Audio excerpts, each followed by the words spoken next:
This one was worth waiting for. It's the third genuinely new Porsche for 18 years, and it's a real bargain at a mere £35,000. But it's unmistakably 100% pure Porsche, a real Porky with classic design cues and styling that's as good as the 911s.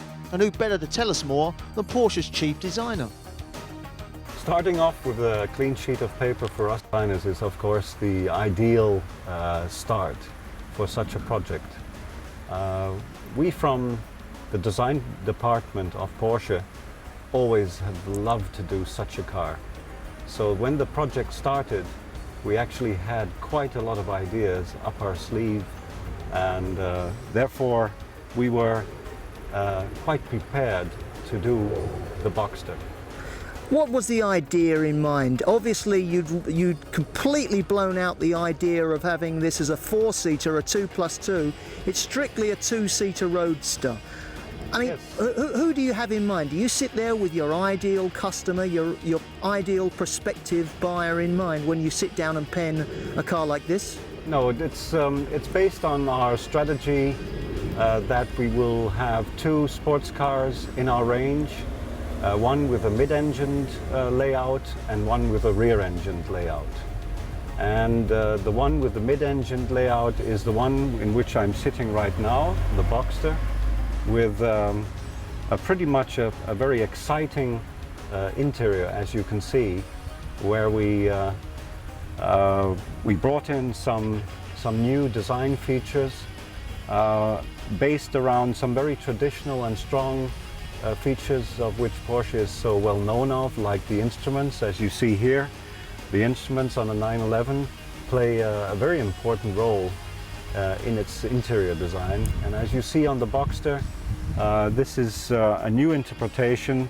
The three instruments which the Boxster has are moved into each other, so you can see them very well, you can read them very well through the steering wheel. In the past, it's been a complaint of some people that Porsche 911 interiors are almost agricultural. I mean, this is very deliberately, though, much more 1990s, isn't it? Still, though, I've got to say, and I congratulate you on it, with that Porsche feel, it's unmistakably a Porsche inside, although it's chalk and cheese, really, compared with the 911. Yes. A design evolution of the 911 interior was actually executed in the 924, 944 and 968 models.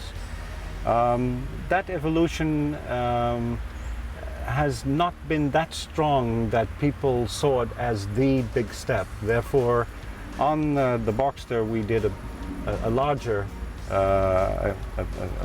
evolution. And we brought in some new themes which will still be very modern in a lot of years from now. The other point is, of course, that although it's unmistakably Porsche from the outside, although it's unmistakably new, it could never be mistaken for another version of the 911. It's very obviously a Porsche, very obviously not the 911, yes. But it's still got those Porsche traits. I mean, that's the art of it, isn't it? Yes, that's the art which we think we are very good in doing. And as I said before, it's very important to find a design theme which is still going to be modern in 8 or even 10 years from now. And of course the other point is that it could still look almost somehow just as stunning 20, 30, 40, 50 years from now. If you think of something like a Porsche 356, still stunningly attractive and somehow a modern icon almost. What you can see clearly here, this is actually the uprated version fitted with a lot of parts from our so-called exclusive program. And as you can see, many parts have been uprated in terms of visual impact or tactile impact. And this interior is made in such a way that we can replace particular parts in the future. And for instance, here you can see the instrument binnacle with its lovely bridge over it, making it even lighter looking by having this air slot above the instruments, you can clearly see that this instrument cluster could actually be changed in a couple of years from now if necessary. Also, other parts are shown and which are based on the same design concept are the middle console, the door panels. We can see steps, design evolutionary steps being executed in these areas in the next years.